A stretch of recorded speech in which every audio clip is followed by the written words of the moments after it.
السلام عليكم ورحمة الله وبركاته. كم جرتن كبجم توتا في جالة توني هردفتوني أورمو تيج توتوريال. الحمد لله أنا نجكوت نجيني كي خنجار الله كبجارا بك جرت مرة نجو.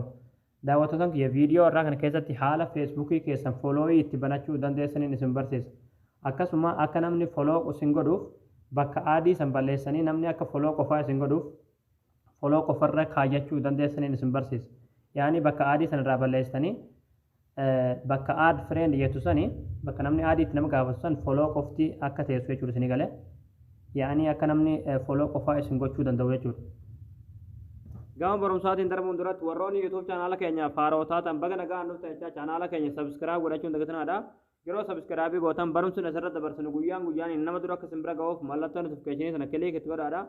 Achi booda all ka jettu irra kaayyadhaadha. Barumsi keenya yoo isinitti tolee isin gammachiise viidiyoo keenya like gootanii nu jajjabeessuun dagatanaadha.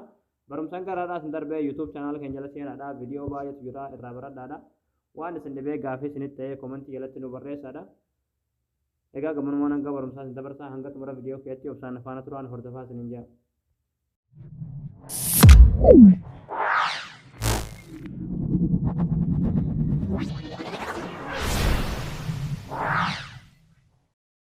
Hayya daawwattoota kiyyaa haalli feesbuukii foloo'ii hin qabne foloo'ii itti banachuu dandeessan akkasuma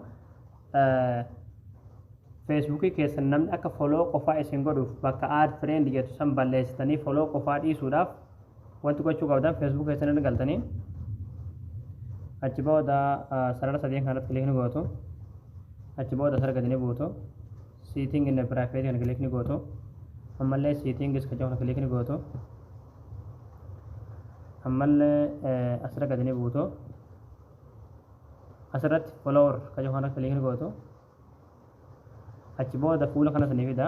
achi booda kana walaa kana public irra keessanii kan itti aanullee public irra keessanii kanuma akkas kiyyaa kana jechuudha kanallee public irra keessanii kanallee everyone irra keessanii kanallee ammallee public irra keessanii jechuudha haala kanaan public irra keessan hundumaa jechuudha bifamma asirratti argaa jirtan kanaan jechuudha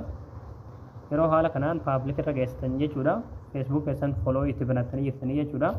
amma immoo akka namni Facebook keessan aadii isin gaafachuu hin dandeenye bakka aad friend jettu san cuftanii bakka follow jettu qofaa dhiisuudhaaf wanti gochuu qabdan asirra gadanii buutu ol deebitaniiti asirratti dhootanii asirra gadanii deemtanii asirratti kilikni gootanii achi booda who can send your friend request ka jedhu irratti kilikni gootu achi booda friend of friends ka jedhu keessan friends of friends eegale no waan tun immoo yeroo follow kuma kudhan argattan isiniif dhufti jechuudha isiniif hin banamtu jechuudha sun isin ammoo everyone fi friends of friends ka qofaadha isiniif jechuudha Facebook keessanii amma isin bakka add friend jettu san balleessuudhaaf wanti gochuu qabdan friends of friends ka jedhu kaayyatanii jechuudha isin galee mee amma duuba deebi'ee isinitti agarsiisu jechuudha amma ilaaluudhaaf jechuudha akka follow itti baname ilaaluudhaaf profaayilii keessanii dhuftu tuqaa sana kilikni gootu achi booda viewers ka jedhu kilikni gootu achi booda ifama hayya daawwattoota kiyyaa kan akkuma asirratti argaa jirtan bakkeen add friend jettu sun cufamtee jirti bakka follow yoo qofatu naaf jechuudha haala kanaan namni follow isin gochuu danda'a jechuudha isin galee haala kanaan following Facebook keessanii akka isiniif baname ilaaluu dandeessan baruu dandeessanii akkasuma Facebook keessan follow itti banachuu dandeessan jechuudha haala kanaan isin galame achi booda asirratti followers keessan isiniif lakkaa jechuudha namni hagam akka follow isin godhe jechuudha isin galee akkuma amma sagayyaa kanarratti